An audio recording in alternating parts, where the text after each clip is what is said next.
Kiranya apa yang kami miliki yang berasal dari Tuhan dan kehidupan kami ini boleh membawa kemuliaan bagi nama-Mu saja. Di dalam nama Tuhan Yesus kami berdoa. Amin. Amin. Baik, kita akan menyiapkan hati dan pikiran kita. Kita akan mendengarkan firman Tuhan yang pada hari Sabat ini akan dibawakan oleh Bapak Gunawan Cokro. Firman Tuhan pada hari Sabat ini didasarkan dari Mazmur 24 ayat 1. Mazmur 24 ayat 1. Tuhanlah yang mempunyai bumi serta segala isinya, dan dunia serta yang diam di dalamnya. Marilah kita persiapkan hati dan pikiran kita. Marilah kita berbakti di dalam roh.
Baik, apakah suara saya bisa didengar dengan baik?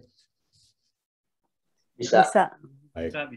Terima kasih Ketua Benny.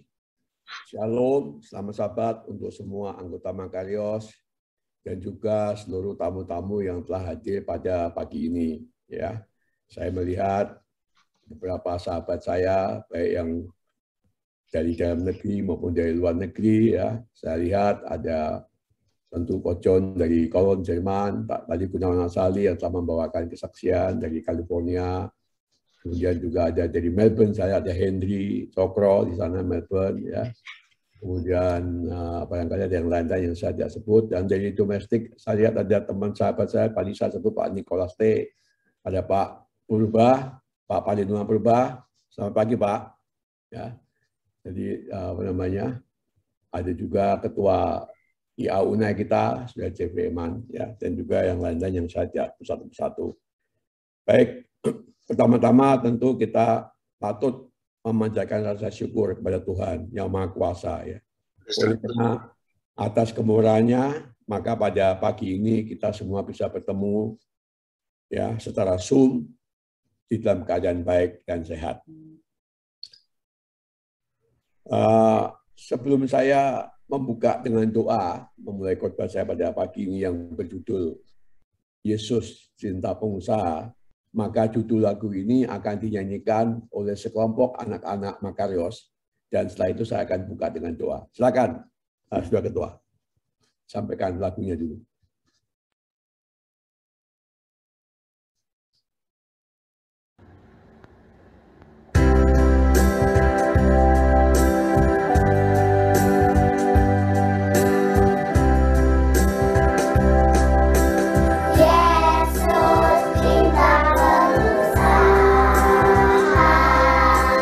Di seluruh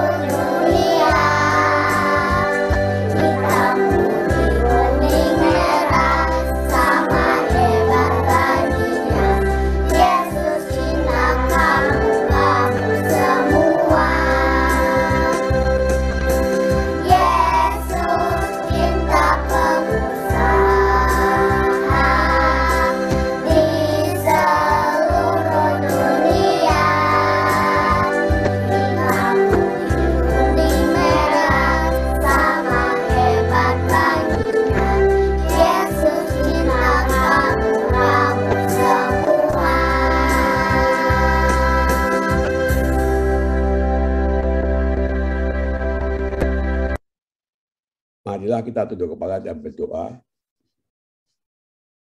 Bapa kami yang di surga, Tuhan yang kami sembah siang dan malam, melalui doa ini ya Bapa, kami mohon kuasa-Mu hadir di tengah-tengah kami, agar apa yang kita bahas dan bicarakan pagi ini boleh terjadi di dalam hidup kami. Khususnya anak-anak muda yang mendengarkan, yang ingin menjadi pengusaha untuk masa depan mereka. Atas kehendak-Mu, biarlah jalan-jalan terbuka bagi kami, dan kami boleh menangkap setiap kesempatan yang Tuhan hadirkan di depan kami. Kami juga mohon agar Tuhan menjadikan kami orang-orang yang rendah hati, suka menolong, dan selalu mengandalkan Tuhan di dalam kehidupan kami. Ampunilah dosa-dosa kami, agar doa ini tidak terhambat untuk sampai ke hadirat-Mu. Sempurnakanlah doa ini ya Bapa, karena doa ini kami layangkan dengan nama Yesus yang adalah Juru Selamat dan Penebus kami. Amin. Baik, saudara-saudara semua yang telah hadir pada pagi ini, sebenarnya dengan lagu-lagu yang telah disampaikan secara baik tadi, itu sudah sangat meringankan beban saya sebagai pengkhotbah pada pagi ini. Ya. Jadi kalaupun khotbahnya ini tidak terlalu menarik, paling kurang orang akan pulang ingat lagu-lagu yang tadi sudah disampaikan. Terima kasih ya kepada semua yang telah menyampaikan lagu-lagu tadi, ya dari anak-anak, baik juga dari Jazz Sister, ya. Bahkan tadi saya lihat Vanessa tentu merekam lagunya dari Australia, ya, dari Brisbane, ya. Karena inilah di zaman digital ini kita hebat ya, bisa berbakti, datang dari berbagai negara di satu tempat di Zoom ini, dan juga penyanyi-penyanyinya juga bisa datang dari berbagai negara dan menyanyi dalam satu lagu yang apa namanya sangat baik. Tentu selain kepada penyanyi-penyanyi yang telah tampil, lagi baik anak-anak ya maupun Jazz Sister, juga saya berterima kasih atas kesaksian yang dibawakan oleh teman lama saya, teman SMA saya, Gunawan Asali dari California langsung tadi, dan juga tip-tip kesehatan yang dibawakan oleh dokter muda kita, yaitu Dr. Gravila. Ya, jadi pengusaha sebenarnya sangat penting di dalam perkembangan sebuah gereja. Ya, saya pikir tidak perlu diragukan lagi peran pengusaha di dalam pertumbuhan gereja. Ya, kita tahu dan itu banyak yang kita lihat di lapangan. Ya, jadi kita juga melihat bahwa pengusaha itu tadi dibacakan oleh Ketua Beni di dalam ayat inti Mazmur 24 ayat 1. Sebenarnya yang itulah menjadi ayat inti sahabat ini. Ya, isinya adalah saya baca sekali lagi ya. Tuhanlah yang mempunyai bumi serta segala isinya dan dunia serta yang diam di dalamnya. Ya. Dengan demikian sebenarnya kita ini kalau misalkan Anda sebagai pengusaha ataupun yang ingin menjadi pengusaha, kita adalah penata layan, kita adalah pengelola. Ya, pemilik itu adalah Tuhan yang memiliki alam semesta. Oleh sebab itu, sebagai penata layan ya, atau pengelola, tidak seharusnya kita menjadi sombong.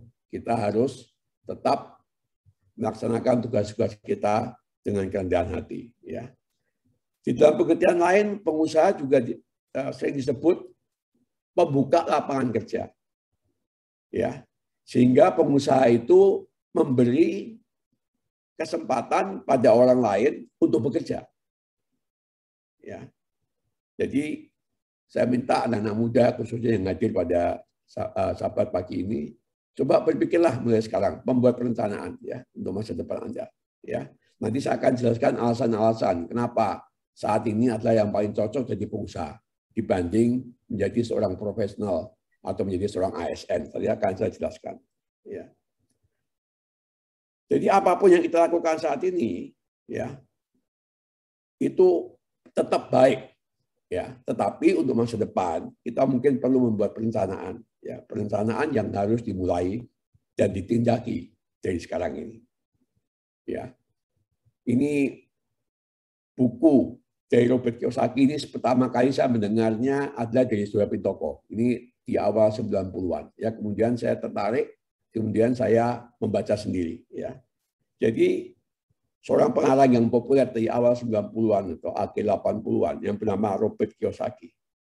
Ya, itu di dalam bukunya dia membagi menjadi 4 kuadran yang disebut dengan cash flow kuadran.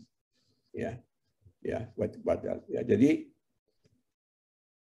apa namanya, seorang pengusaha atau business owners itu ditempatkan oleh Robert Kiyosaki pada tempat yang sangat terhormat, yaitu di kuadran ketiga dan kuadran keempat. Ya. Saya memberikan ilustrasi ya, contohnya ketua kita Benny Muskita. Ya, Benny Muskita ini seorang eksekutif director dari sebuah perusahaan Amerika.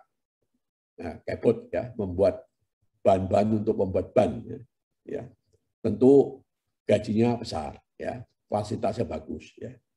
Tetapi menurut Robert Kiyosaki, ya, di kuadran pertama itu disebut employee atau pekerja.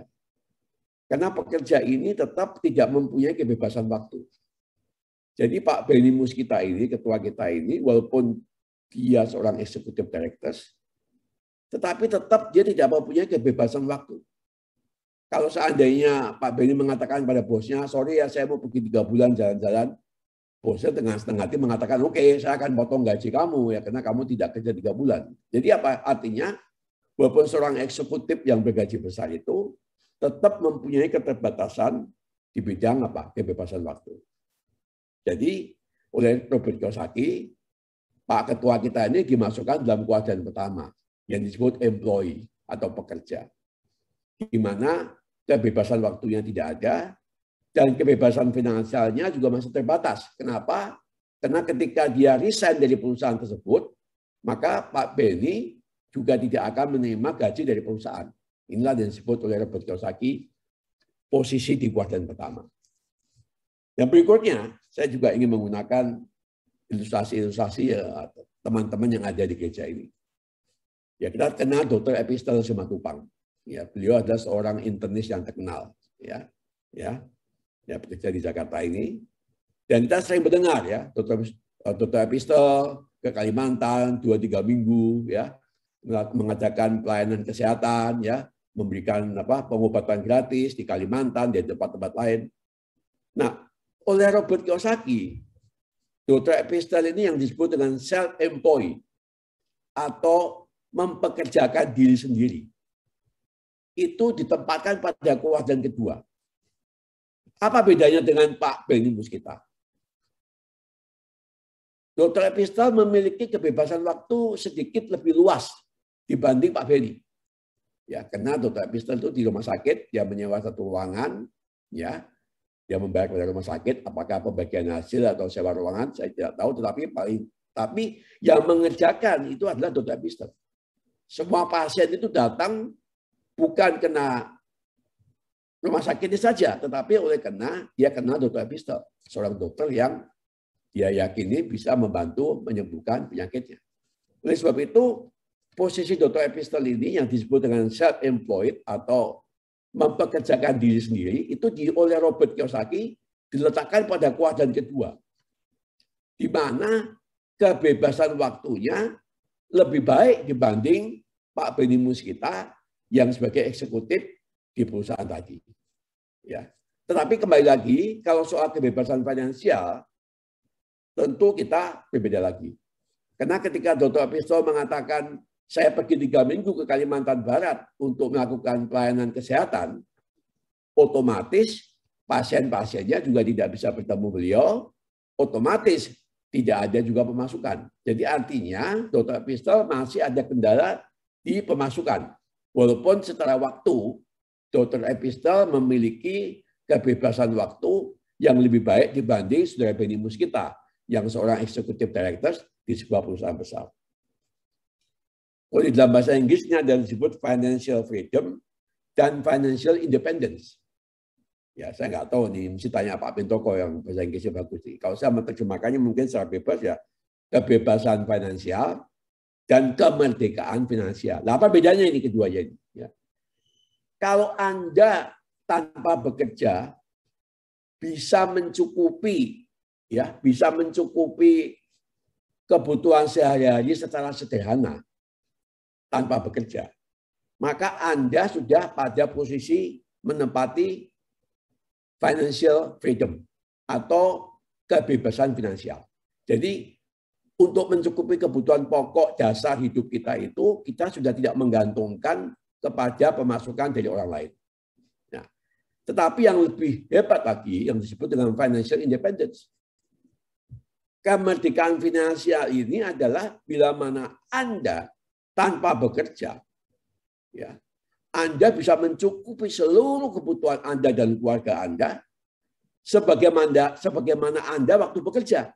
Jadi Anda tidak mengurangi kualitas hidup atau kualitas kegiatannya. Hidup sesuai dengan waktu, ya. Waktu saya bekerja, saya katakanlah tinggal di hotel bintang 5, saya naik business class, ya. Itu tetap kita bisa lakukan sampai kita tua. Nah, kalau itu terjadi, maka oleh Robert Kiyosaki ini kita diposisikan di mana kita menempati kedudukan memiliki kemerdekaan finansial. Nah, inilah yang sebenarnya didam-damkan oleh banyak orang, ya. Jadi kembali pada Dr. Epistel tadi, ketika nanti satu hari kami doakan ya, Dok. Dr. Epistel ada kan, Dok? Dr. Epistel sama-sama, Dok. Ya. Ya, kami doakan ya. Ya. Dok, kami doakan satu kali Dr. Epistel mempunyai rumah sakit sendiri. Nah, ini ya, kita doakan ya. Kalau satu kali Dr. Epistel mempunyai rumah sakit sendiri, selain beliau praktek mendapatkan pasien ya sebagai self-employed, tetapi Dr. Epistel di saat yang sama sudah menduduki posisi ketiga sebagai pemilik usaha. Karena di rumah sakit Dr. Epistel itu banyak dokter-dokter yang bekerja, yang akhirnya uangnya, untungnya masuk ke kantong Dr. Epistel. Jadi pendapatan Dr. Epistel di sini bukan bergantung kepada pendapatan pribadinya sebagai dokter, tetapi juga mendapat bagian fee dari dokter-dokter yang bekerja di rumah sakitnya. Nah, pada posisi ini Dr. Epistel kita sebut pada posisi di wadah ketiga, yaitu sebagai business owners atau pemilik usaha. Nah, lebih besar lagi kalau satu kali rumah sakitnya membesar, sehingga Dr. Epistel tidak bisa menangani sendiri. Sehingga Dr. Epistel meng-hire seorang eksekutif untuk memanage rumah sakitnya. Dan Dr. Epistel memutuskan untuk tinggal di rumah dan melakukan pengobatan-pengobatan gratis, pelayanan kesehatan di mana-mana, tanpa bayar. Tetapi Dr. Epistel bisa mempertahankan gaya hidupnya.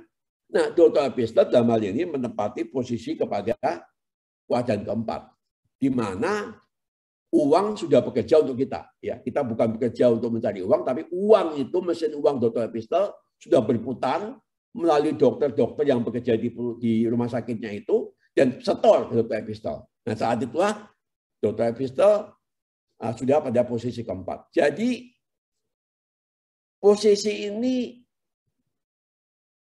seseorang bisa menempati pada bukan cuma satu posisi. Seseorang itu bisa berada di 4 kuadran sekaligus. Ya, bisa, ya.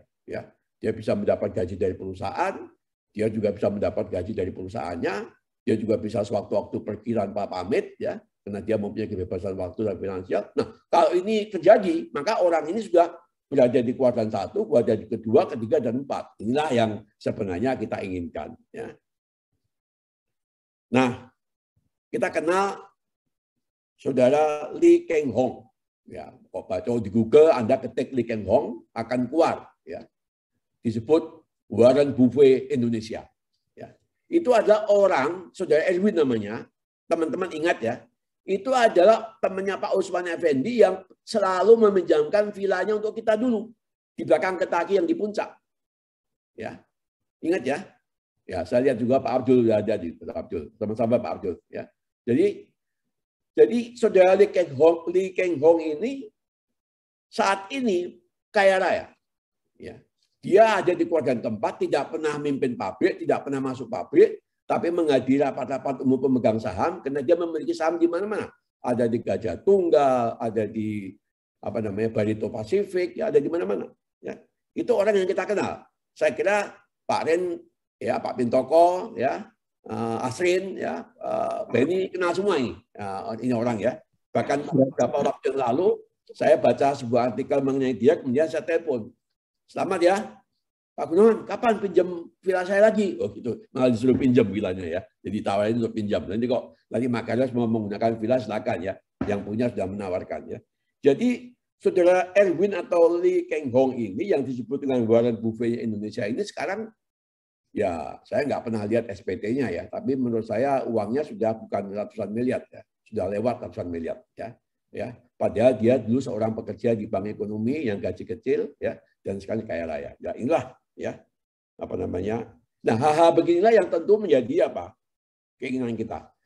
Keinginan kita nanti kalau sudah tua, kita punya kesehatan yang baik, kita punya waktu yang banyak, tetapi kita juga punya uang yang banyak, sehingga kita bisa melakukan kegiatan ya dengan baik.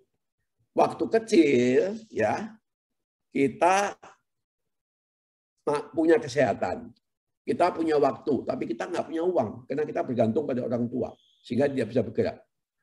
Setelah kita berdewasa menjadi seorang eksekutif seperti saudara Benimus kita, ya punya uang, ya gitu.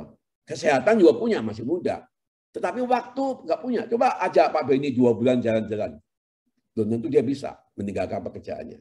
Ya, oleh sebab itu, seyogianya ketika kita tua nanti, ya jadi zaman kita semua, kalau bisa kita punya waktu, kebebasan waktu, kita bisa kemana-mana. Kalau kita kepengen, kita punya uang yang cukup untuk membiayai kegiatan kita, dan kita tetap sehat. Itulah yang kita selalu berdoa dan berharap, sehingga itu yang menjadi idaman banyak orang. Ya. Nah, kemudian yang jadi pertanyaan sekarang, ya, tadi mungkin orang biasa tanya, ini di mana Alkitabnya kok dari tadi nggak sebut ayat sama sekali, ya kecuali ayat inti. Pertanyaan sekarang, apakah betul Alkitab mendorong kita itu menjadi pengusaha?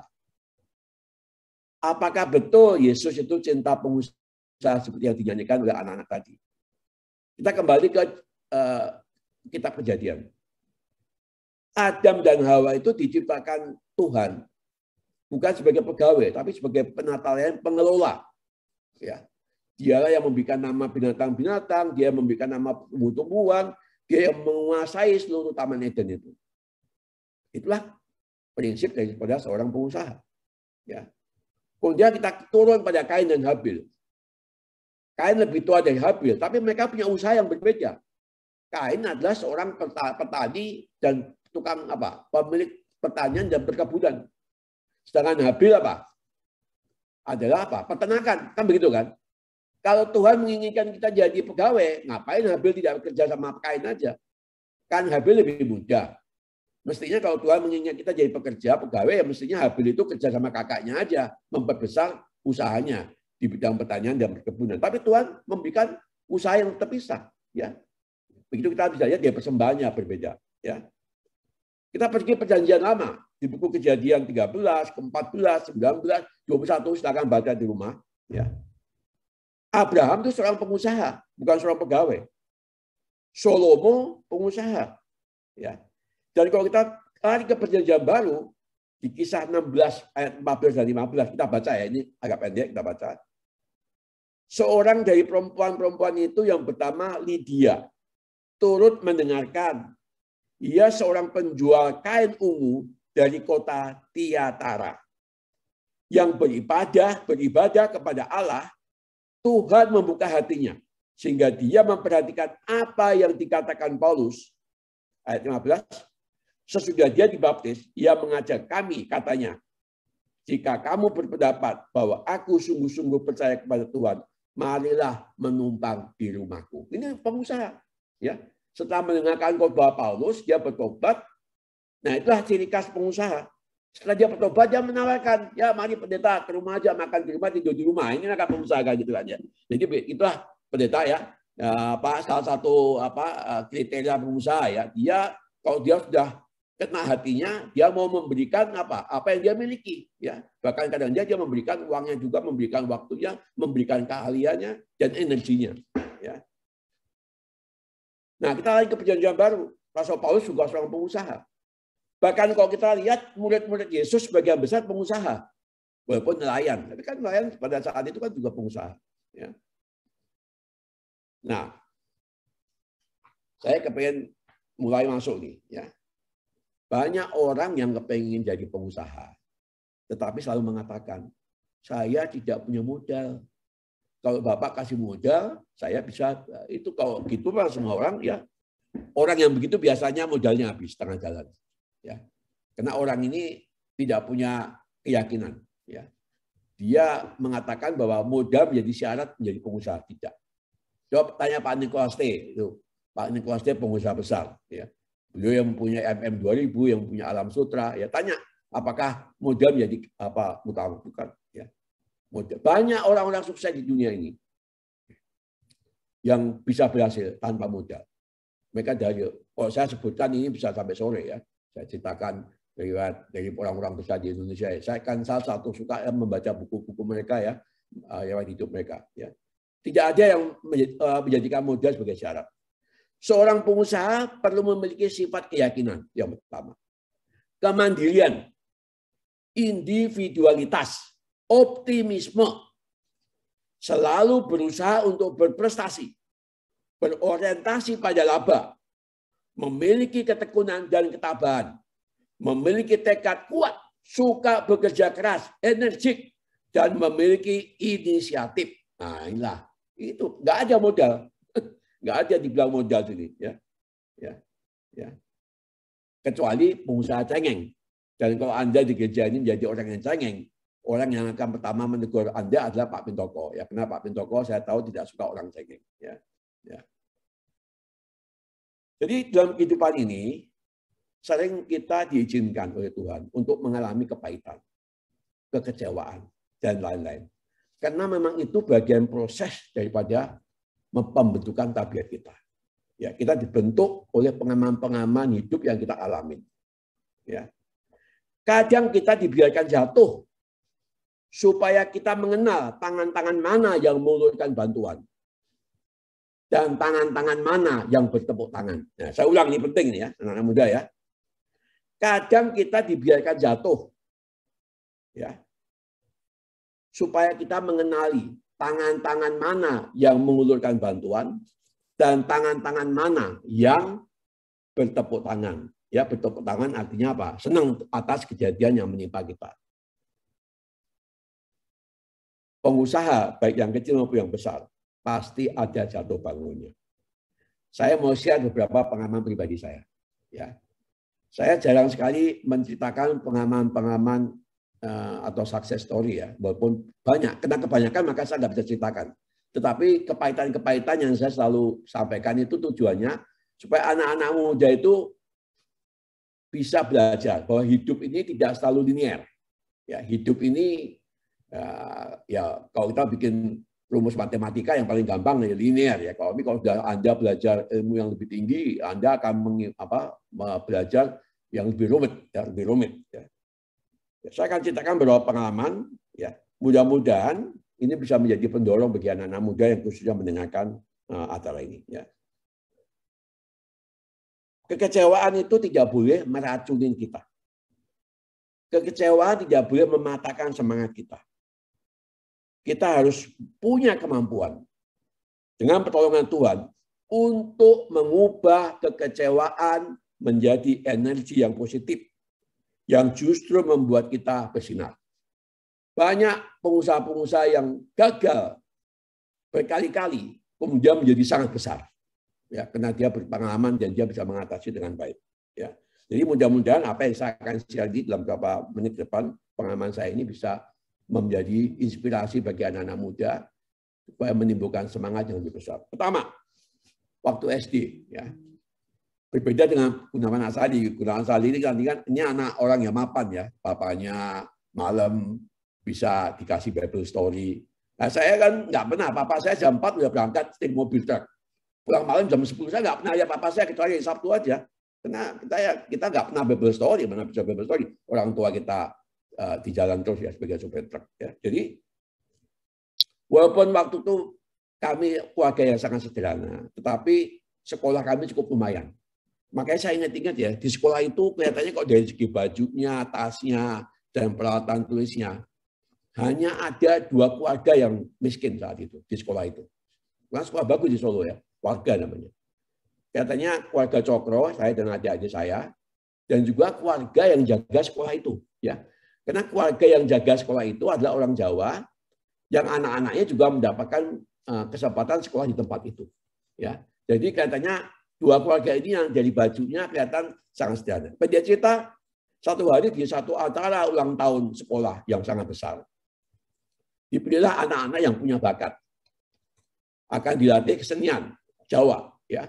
Selain menari juga memukul alat-alat musik Jawa. Ya. Yang sudah suka dengar ya, alat musik Jawa itu gamelan ya. Ya puji Tuhan, saya ternyata dianggap juga punya sebagai anak yang berbakat. Walaupun anak seorang yang miskin. Saya dipilih menjadi salah satu yang pemegang gamelan itu. Setelah latihan, mendekati hari H, kemudian dipanggil oleh gurunya, oleh kepala sekolah, orang tua saya. Ini nanti akan perform begini, diperlukan 3-4 seragam yang berbeda. Ya, karena seragam itu diperlukan setiap acara ganti. Wah, mama saya langsung mundur. Wah, Pak, kalau saya harus beli 4 seragam untuk anak saya hanya untuk acara ini, saya mundur, nggak sanggup. Jadi saya sebagai anak yang udah menggebu-gebu mau perform ini, ya, tiba-tiba mama saya bilang, udah nggak usah ikut kamu ya, kita nggak kuat beli seragam sampai 3-4 biji. Ya, inilah pengalaman pahit yang saya ingin waktu kecil ya. Gara-gara orang tua tidak sanggup memberikan seragam untuk perform di acara itu, maka saya tidak jadi perform. Saya digantikan oleh orang lain. Ya, itu yang pertama. Ya. Yang kedua, saya tahun 79 mau ke Manila. Setelah mengajar dosen di 2 tahun di Bandung di UNAI. Ya. Kemudian saya sempat juga selama mengajar itu saya memperdalam matematika saya di ITB Bandung. Ya. Ya. Juga menyelesaikan akuntansi, Pak Jeff. Jadi saya waktu 2 tahun di UNAI itu saya ngajar di ITB juga menyelesaikan akuntansi. Jadi itulah memang saya bisa melakukan multitask. Ya. Nah, tetapi kalau ditanya punya pacar, nggak punya pacar. Karena saat itu kita nggak punya waktu untuk pacaran. Waktunya habis. Ya. Dan juga tidak ada pacar yang mau. Kaosnya hanya 2, merah, biru ya. Dosen yang kaosnya cuma 2 mungkin saya ya. Ganti merah, merah cuci, ganti biru. Ya. Ya. Nah, waktu itu, waktu saya mau ke Manila, ya, saya nggak sebut namanya, ada seorang yang mencemoohkan. Emangnya gampang ambil MBA. Saya mau lihat apakah dia bisa tamat MBA. Dan itu saya dengar. Gitu ya. Kemudian ya dengan pertolongan Tuhan, saya jadikan cemoohan itu menjadi energi positif. Dan mati saya bilang, saya akan tunjukkan, saya selesaikan, saya punya master di Filipina dengan waktu yang cepat. Padahal berangkat itu nggak punya uang. Sampai sana mesti bekerja, mesti segala macam, ya berkali-kali lah, Anda tahu lah ya. Jadi, tapi itulah optimismenya. Ya puji Tuhan, saya bisa selesaikan MBA saya dalam 20 bulan. Ya, 3-4 bulan lebih awal dari jadwal. Bahkan sebenarnya saya juga ngambil S2 statistik di UPI, tapi nggak selesai. Karena kalau saya selesaikan itu akan menambah tinggal saya di mana lebih panjang lagi. Sedangkan adik saya yang kedua, Ciantoro, ya papanya Hendy itu udah kepengen sekolah gantian. Ya. Jadi saya pulang bekerja mendukung dia gantian. Jadi cemoohan itu lah yang memotivasi saya. Sehingga akhirnya saya mempunyai energi positif untuk bisa menyelesaikan sekolah dengan baik. Ya. Dan waktu saya ngajar di kedutaan, ya, kedutaan Manila itu ada 200 murid. Tapi SMA 3 hanya 8 orang. Saya mengajar di situ akan menggantikan seorang dari Atmajaya Jogja. Ya, matematika juga. Kemudian dikatakan, guru itu mengatakan sama saya, Pak Gunawan, you coba masuk kelas saya supaya kenal sama anak-anak sekaligus untuk ya semacam orientasi. Padahal saya kan dulunya udah ngajar 2 tahun. Ya nggak apa-apa, saya datang, saya duduk di belakang. Tetapi rupanya kawan kita ini mempunyai niat yang kurang bagus. Ya. Setelah dia mengajar, dia tulis di papan tulis satu soal matematika yang cukup sulit. Ya. Kemudian dia bilang, ini Pak Gunawan Cokro yang akan mengganti saya nanti, saya akan pulang. Nah, sekarang saya minta Pak Gunawan menyelesaikan soal ini ke depan. Jadi saya dianggap sebagai muridnya. Saya disuruh tiba-tiba ke depan menyelesaikan soal itu.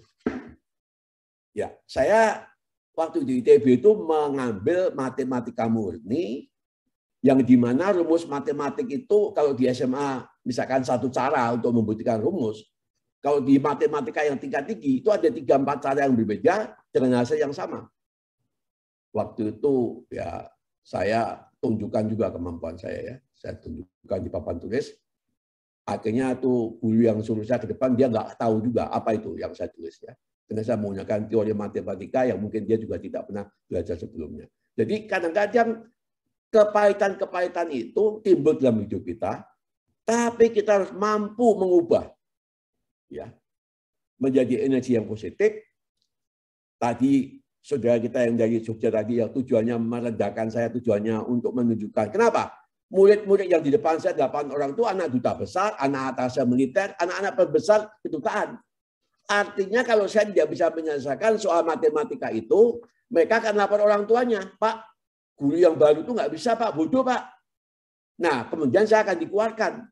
Tetapi Tuhan tidak mengizinkan hal itu terjadi. Sehingga saya dapat menggunakan teori yang saya dapat di ITB, saya bisa terapkan sampai akhirnya murid itu tercengang-cengang. Ya, jadi tadinya hal yang dianggap bisa mempermalukan kita, ya, oleh Tuhan dirubah menjadi hal yang akhirnya meninggikan kita. Kenapa? Tiba-tiba orang itu merasakan bahwa ini guru ini mempunyai ilmu yang lebih tinggi. Karena dia bisa membuktikan rumus matematika dengan cara yang tidak biasa. Nah, itu kurang lebih ya. Nah, yang terakhir ini pengalaman baik yang terakhir. Saudara Abdul tahu ya, Pak Abdul ya, kalau di Manila itu kalau musim hujan banyak genangan air di pinggir jalan ya Pak Abdul ya.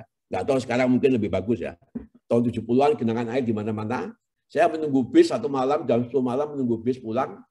Tiba-tiba sebuah Mercy baru melewat di depan saya dan tiba-tiba airnya menyemprot ke muka saya. Ya, jadi itu Mercy berjalan begitu cepat, kena lubang air, airnya nyemprot ke muka saya. Apa yang tahu saya apa yang saya lakukan? Saya marah dalam hati. Saya bilang, satu kali aku beli mobil itu. Nah itu saya marah. Dan 20 tahun kemudian saya buktikan. Ya, istri saya boleh jadi saksi. 20 tahun kemudian saya beli Mercy baru itu ya. Saya tunjukkan bahwa 20 tahun lalu saya pernah berjanji bahwa saya membeli mobil yang menyemprot wajah saya di Manila itu. Ya. Jadi itulah contoh-contoh anak-anak muda bahwa kita di dalam hidup ini tidak linear, tetapi kita diberikan kemampuan oleh Yang Maha Kuasa untuk merubah hal-hal kepahitan, kekecewaan itu menjadi hal-hal yang positif. Ya, kita harus berdoa dan bekerja minta pertolongan Tuhan agar kuasa, ya, berikan kuasa untuk merubah hal-hal yang negatif itu menjadi hal-hal yang positif. Saya mau cerita satu lagi, ini satu yang sangat inspiratif. Edgar, apakah Edgar ada di sini? Edgar, Pak Herman Wijaya ada di sini? Ya. Ada Pak, ada Oke. Pak.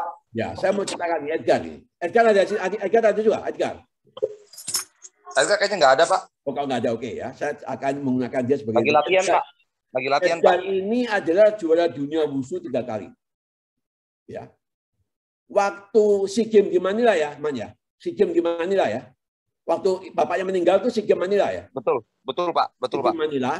2019. Tahu waktu itu saya bawa atlet-atlet ke rumah Pak Abdul makan malam ya. Waktu itu sudah mau bertanding pagi harinya dan Edgar salah satu andalan kita untuk mendapatkan medali emas di SEA Games Manila. Ya, di mana pesertanya ada seluruh negara-negara ASEAN. Tengah malam mendapat kabar papanya meninggal. Memang papanya ini sudah sakit-sakitan dan saya sering ya setiap pergi ke luar negeri papanya selalu menemani. Pada waktu ke Shanghai juga, pada waktu kejuaraan dunia Shanghai, saya juga di sana, saya ngobrol sama papanya. Waktu itu sempat masuk rumah sakit, saya tengokin di rumah sakit juga, ya, karena beliau ini kecapean waktu itu. Jadi waktu meninggal itu bayangkan ya, anaknya mau tampil pagi, mempertahankan nama negara, tengah malam dapat kabar bapaknya meninggal. Wah, kami sebagai pengurus bingung. Ya, saya mendapatkan WA pagi-pagi. Walaupun saya di sekolah suka belajar psikologi, tapi saya angkat tangan. Saya nggak tahu bagaimana cara mengatasi seorang atlet yang kita andalkan mendapatkan emas, tapi bapaknya meninggal. Akhirnya kami serahkan kepada pelatih-pelatih senior, ya, untuk bicara. Dan surprisingly, apa yang Edgar katakan, papa saya sudah pesan, apapun yang terjadi, fight untuk negara.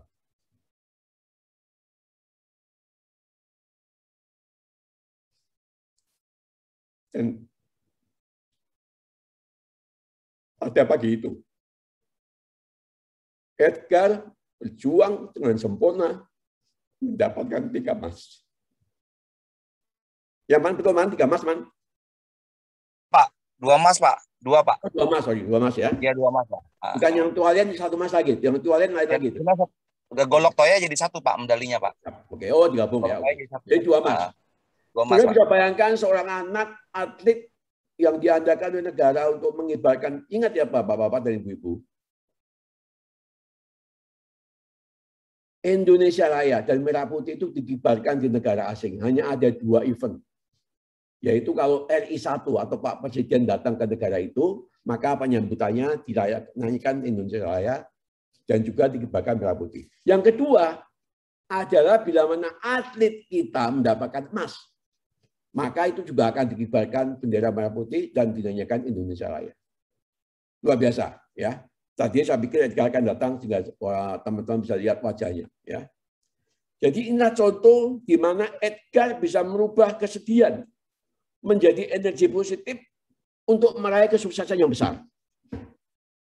Menteri Olahraga Pak Zainuddin Amali selalu di dalam beberapa kali kesempatan selalu menggunakan ilustrasi ini untuk memotivasi atlet-atlet kita. Ya. Dan kami sekarang lagi siap-siap ini, tanggal 26 kami akan berangkat ke Papua untuk bertanding untuk PON. Tapi PON itu adalah untuk lokal saja, tidak dengan luar negeri. Ya. Jadi Tuhan tidak akan membiarkan Anda mengalami masalah terus-menerus. Ada waktunya di mana Tuhan akan membuat Anda bersinar. Akan terbit terang setelah gelap. Sebagaimana matahari akan terbit di pagi hari setelah kita mengalami kegelapan sepanjang malam. Kembali kepada tujuan khotbah pada saat ini. Yaitu agar semua, khususnya anak-anak muda, mau berpikir dan berusaha menjadi pengusaha. Melalui kesempatan ini saya akan memberikan beberapa alasan singkat. Mengapa kita harus jadi pengusaha? Ya. Yang pertama, ya, sebagai pegawai, apakah di ASN, apakah sebagai profesional, Anda mulai sekarang, itu daya beli kita sudah sangat lemah. Saya ingat, tahun 70-an saya kerja di Unilever, setelah dari Manila, sebagai manajer di Unilever. Itu hanya dengan 12 kali gaji saya bisa membeli mobil Corolla DX yang baru. Dengan 36 gaji saya bisa membeli ruko di Pluit. Coba Anda hitung, kalau Anda kerja sekarang sebagai tamatan baru, ya, tamatan sekolah yang baru, kalikan 12 dapat apa? Kalikan 36 dapat apa? Jadi gaji kita sudah tidak bisa mengejar keperluan kita. Tahun 82, teman saya seorang Jepang mengatakan, Gunawan, saat ini tamatan sekolah Tokyo yang terbaik pun tidak akan sanggup membeli apartemen di Tokyo. Dan saat ini hal itu sudah terjadi di kita. Oleh sebab itu, ini salah satu alasan mengapa kita harus berusaha menjadi pengusaha. Alasan yang kedua, saat ini menjadi pengusaha lebih mudah dibanding yang lalu-lalu dengan teknologi yang ada, ya. Dengan menggunakan teknologi digital, ya, barang, ya, dan juga dengan adanya sekarang kurir-kurir yang begitu murah, ya. Zaman dulu kok kita pakai kurir itu perusahaan-perusahaan gede aja. Sekarang ini begitu murah. Kita bisa mengirim barang dengan begitu murah, ya, sampai di tempatnya, ya. Kemasan-kemasan kita bisa order dengan jumlah yang kecil, ya. Pelajaran-pelajaran kita bisa dapatkan dari YouTube, ya. Konsep kampus Merdeka Belajar itu sudah dikembangkan dan saat nanti yang akan penting bukan ijazah sekolah lagi. Yang penting adalah sertifikasi kemampuan kita. Ya. Jadi ijazah sekolah menjadi pelengkap. Yang penting adalah keahlian kita. Ya. Akses ke perbankan lebih mudah. Dulu kalau perusahaan kecil bunganya lebih tinggi dari perusahaan besar. Saat ini perusahaan kecil bunganya disubsidi sehingga jauh lebih murah daripada perusahaan besar. Ya. Perizinan juga murah, gampang, hanya lapor. Karena perizinan saat ini dilakukan atas apa? Hanya berbasis resiko. Kalau usaha Anda tidak menimbulkan resiko, maka Anda cukup lapor, tidak perlu minta izin. Penutup sebagai kesimpulan. Ya. Berdoa dan bekerjalah, anak-anak muda, agar Tuhan membuka jalan bagi Anda semua untuk menjadi pengusaha. Pesan saya, sementara saudara melakukan persiapan ke arah menjadi pengusaha, ada hal yang tidak kalah pentingnya, adalah mengembangkan sikap kita. Kita harus tetap rendah hati. Ya. Kalau kita mulai rendah hati dari sekarang, nanti kalau udah berhasil kita tetap rendah hati. Ya, kalau kita mulai sombong sekarang, nanti kalau berhasil akan lebih sombong. Ya, dan itu kita harus jaga. Ya, ingat apa yang dinyanyikan oleh anak-anak tadi, oleh kedua anak cucu-cucu saya tadi ya, Alessa dan Tata. Ya, God will make a way in every new day. Kiranya Tuhan membuka jalan dan memberkati usaha-usaha kita semua. Amin. Terima kasih. Amin. Amin. Terima kasih Pak Gun. Thank you semua. Terima kasih Pak Gunawan. Thank you. Silakan ditutup dengan doa, Pak Gun. Amin. Baik, kita sama-sama tunduk kepala dan berdoa. Bapa di surga, baru saja kami menyaksikan acara khotbah di mana tujuan utamanya adalah mengingatkan serta mendorong kepada anak-anak muda untuk berpikir dan membuat perencanaan untuk akhirnya nanti menjadi pengusaha-pengusaha yang berhasil. Berkati mereka dalam segala usaha mereka dan juga berkati mereka supaya mereka tetap menjadi orang yang rendah hati. Berkati kami semua yang hadir pada saat ini, Bapak, semua anggota Makaros dan juga semua tamu-tamu. Biar kiranya apa yang kami lakukan ini semuanya hanya demi kemuliaan dan kebesaran nama Tuhan saja. Ampuni dosa kami, karena semuanya kami minta di nama Yesus Juru Selamat kami. Amin. Amin. Amin. Amin.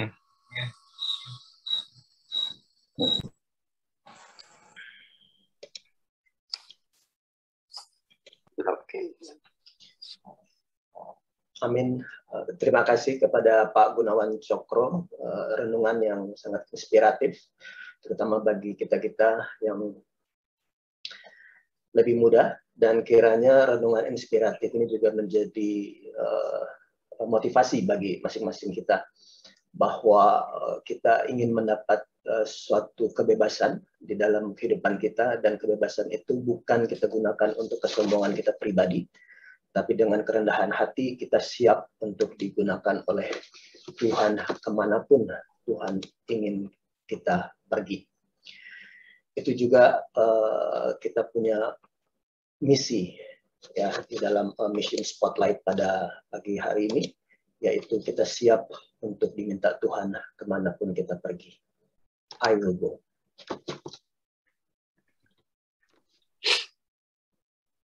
I can't get the opposite side. Exactly. All right, ready? 1, 2, 3, and...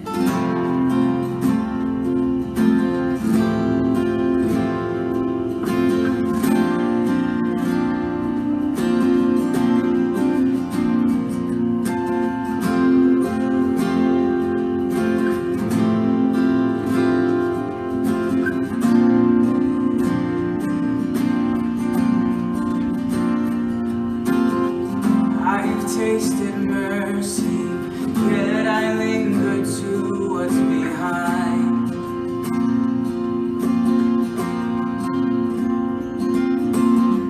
I've seen you in my life, yet I keep the treasure inside. I'm ready to change my thinking, change my mind. Ready to make a difference in my life. And I will leave everything for you, my King. Sail across oceans wide, healing the broken lives. What I believe burns in me, my one desire. Until I reach the sky, you will engage my life. I'm starting right here at home. 'Cause wherever you call, I know I will go. I will go.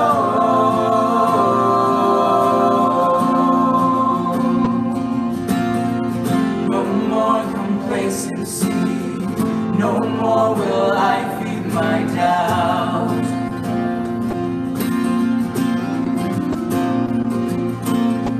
I am your hand. I show them what you're about. I'm ready to change my thinking, change my mind. I'm ready to make a difference in my life. I believe everything for you, my King. Sail across oceans wide, healing the broken life. What I believe, it burns in me by one desire. Until I reach the sky, you will engage my life. I'm starting right here at home. But wherever you call, I know I will go. I will go.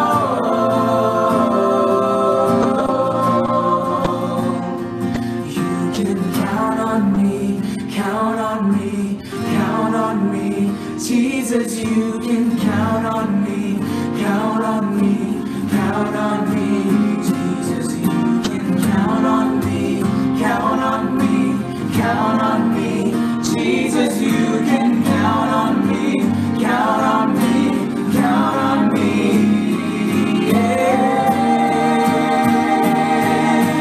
I believe everything for you, my King. Sail across oceans wide, healing the broken lives. What I believe, it burns in me by one desire. Until I reach the sky, you will engage my life. I'm starting right here at home. But wherever you call, I know I will go. I will go. I will go. I will go.